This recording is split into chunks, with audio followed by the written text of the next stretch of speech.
saya memiliki harapan yang sangat tinggi.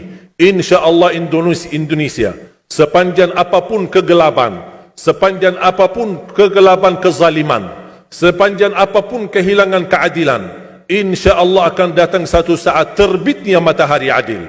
Dan InsyaAllah Indonesia akan menjadi negara Al-Quran.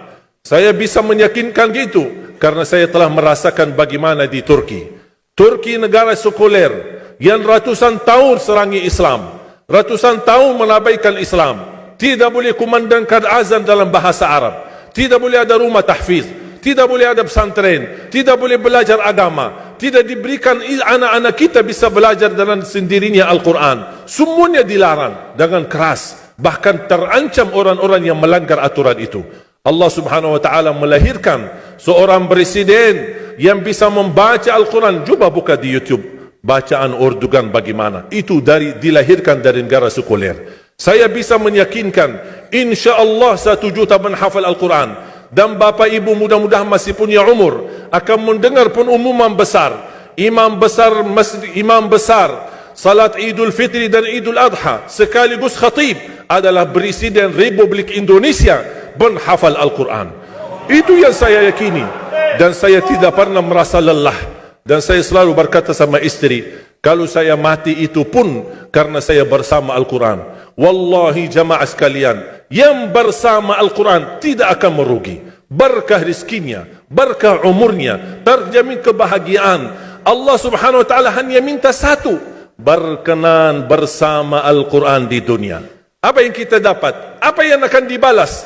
Akan Al-Quran temani kita di dunia, akan temani kita saat sakratul maut, akan temani kita di kuburan membela kita, akan menemani kita saat kita dibangkit oleh Allah, akan menemani kita saat hisab, akan menemani kita saat berjalan di atas sirat yang sangat tipis dan panjang, bahkan tajam jalanannya. Begitu sampai ke surga, apakah Al-Quran melepas? Tidak akan melepas. Al-Quran masih berkenan, padahal kita hanya cuma sekali berteman sama Al-Quran di dunia. Dia begitu luar biasa panjangnya bertemanan sama kita sampai ke surga. Bahkan akan temani kita masuk surga. Sebagaimana bersabda Rasulullah SAW, yuqalu liqari'il Quran, ahlul Quran di dunia yang kesibukannya baca, kesibukannya hafal, tidak membuangkan waktu sia-sia, selalu bersama Al-Quran. Allah suruh dia, bacalah dalam surgamu, naik derajatmu. Baca, naik lagi, tambah lagi baca, naik lagi. Sampai di posisi mana pun anda berhenti baca, disitulah posisimu di dalam surga. Bagaimana kata Siti Aisyah di riwayat Imam Muslim, jumlah tingkatan-tingkatan dalam surga Allah sesuai jumlah ayat Al-Quran. Oleh karena itu tidak ada yang lebih tinggi di dalam surga Allah daripada Ahlul Quran.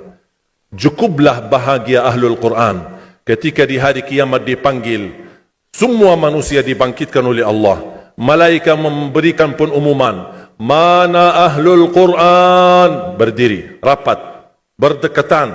Mereka maju, mau bawa kami ke mana? Kalian terpilih menjadi orang yang terdekat sama Allah. Karena Ahlul Quran adalah keluarga Allah subhanahu wa ta'ala.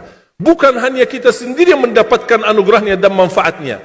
Semua keluarga kita, termasuk orang tua kita dan orang yang ada di sekitar kita. Makanya jemaah sekalian, kalau anda gagal penghafal Al-Quran, anakmu pun gagal penghafal Al-Quran, jangan sisahkan walaupun saham menjadi saksi baik di hadapan Allah. Ya Allah, saya belum hafal, anakku gagal penghafal Quran, tapi insya-Allah hartaku, usahaku, pikiranku, tenagaku bisa terus memperjuangkan Al-Quran. Apa saja ya Allah, insya-Allah menjadi saksi baik. Dan nanti di hari kiamat, insya-Allah kita bersama Ahlul Quran mendapatkan syafaatnya Al-Quran di hari kiamat.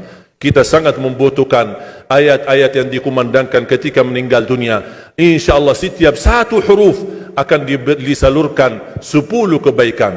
Mudah-mudahan semua yang hadir diberikan kemuliaan dan keanugerah dari Allah menjadi Ahlul Quran, penghafal Al-Quran, penghayati Al-Quran, para pencinta Al-Quran, berakhlak-akhlakul Quran. Ya Allah, aku mohon atas izinmu ya Allah, kami bersama-sama bertemu di masjid ini. Berilah kepada kami kemuliaan bersama-sama bersama Ahlul Quran, di dalam surgamu ya Allah, ya Dzal Jalal wal Ikram, ya Arhamar Rahimin, ya Arhamar Rahimin.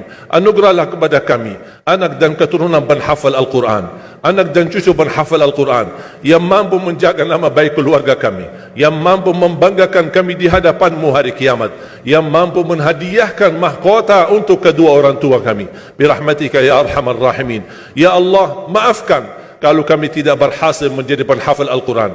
Tapi ya Allah, kami kurbankan nyawa kami, harta kami, usia kami, tenaga kami, pemikiran kami, ilmu kami untuk Al-Quran, agar Indonesia ke depan menjadi negara Al-Quran, agar Indonesia menjadi contoh terbaik untuk mata dunia, agar bisa kita melahirkan. Karena saya meyakinkan ya Allah, dan kami semua meyakinkan, terjamin masa depan Indonesia baldatun tayyibatun wa rabbun ghafur kalau selalu bersama Al-Quran. اغفر لنا ولوالدينا ولجميع المسلمين والمسلمات والمؤمنين والمؤمنات الأحياء منهم والأموات. ربنا آتنا في الدنيا حسنة وفي الآخرة حسنة وقنا عذاب النار. وصلى الله على سيدنا ونبينا محمد وعلى آله وصحبه وبارك وسلم والحمد لله رب العالمين. سبحانك اللهم وبحمدك.